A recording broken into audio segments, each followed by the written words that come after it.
बेला अभिलेखित हुन्छ। तर मेरो AP1सँगको चाहिँ त्यहाँबाट बाहिरिनुको एउटा प्रस्थान बिन्दु त्यो थियो। त्योभन्दा बढी भनिरहनु आवश्यक छैन होला। मैले आजका दिनमा यही प्रश्न तपाईँलाई भने, तपाईँको पनि यो प्रस्थान बिन्दु हो? अब थाहा छैन मलाई अहिले अनेस्टली।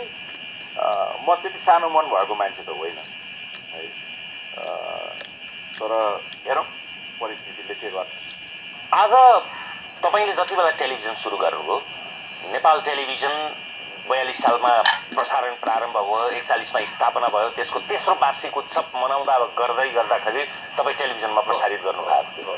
टेलिभिजनमा तपाईँ अर्कै आवरणमा, अर्कै कलेवरमा प्रवेश गर्नुभएको थियो। आजको जुन तपाईँको भूमिका छ, एउटा प्रसारकको मात्रै होइन, एउटा जवाबदेही, उत्तरदायी र एक प्रकारले नीति निर्माण तहमा झकझक्याउने तहको। तर त्यति बेला त तपाईँ अर्कै कलेवरबाट प्रवेश गर्नुभएको थियो। त्यति बेलाको टेलिभिजन र आज 35 वर्ष पछाडि फर्किँदाखेरि कहाँ पुग्यो? अब रेट्रोस्पेक्टिभली म बेला बेला सोच्ने गर्छु। जुन बेला मैले नेपाल टेलिभिजन प्रवेश गरेको थिएँ, त्यति बेला जति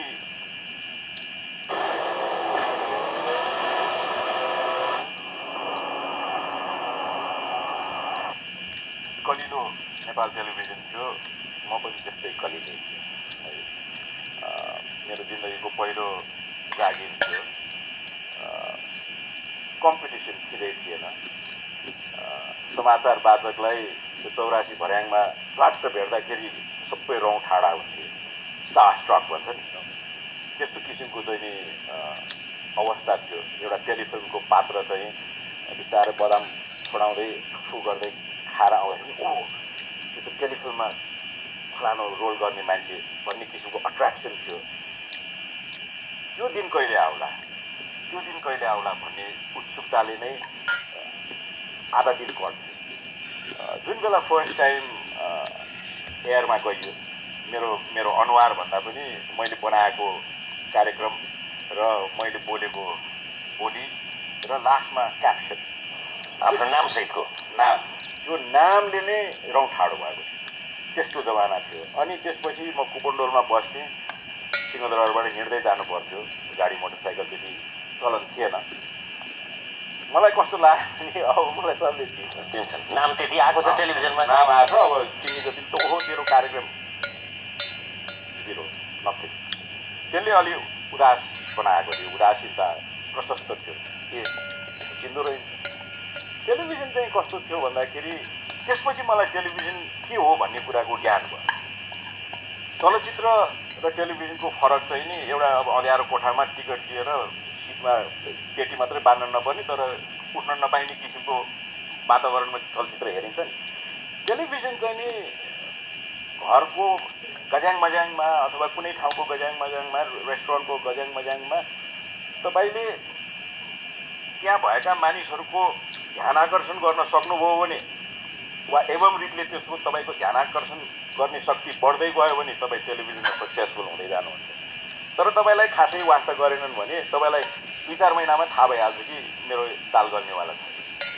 सो त्यो बिस्तारै विक आफ्टर विक मलाई चाहिँ फिल हुन थाल्यो कि बिस्तारै चिन्न थाल्दो रहेछ।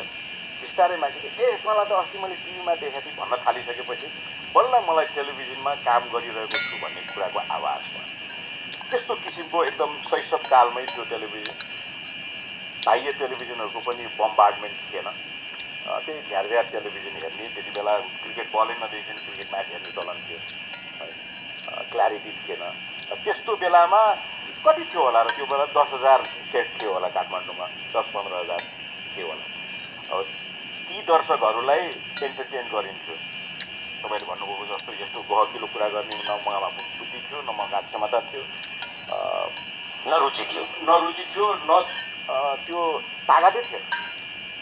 सिरियस कुरा गरेको अरूले गरिरहेको छ भने आमा यस्तो कुरा कसरी गर्ने होला, ठाडै मन्त्रीलाई यसरी सोध्छ। विजय कुमारजी हुनुहुन्थ्यो, हाम्रो त आइडलै उहाँ हो, बाफ्रे बाफ पञ्चायतकाल त्यो पनि।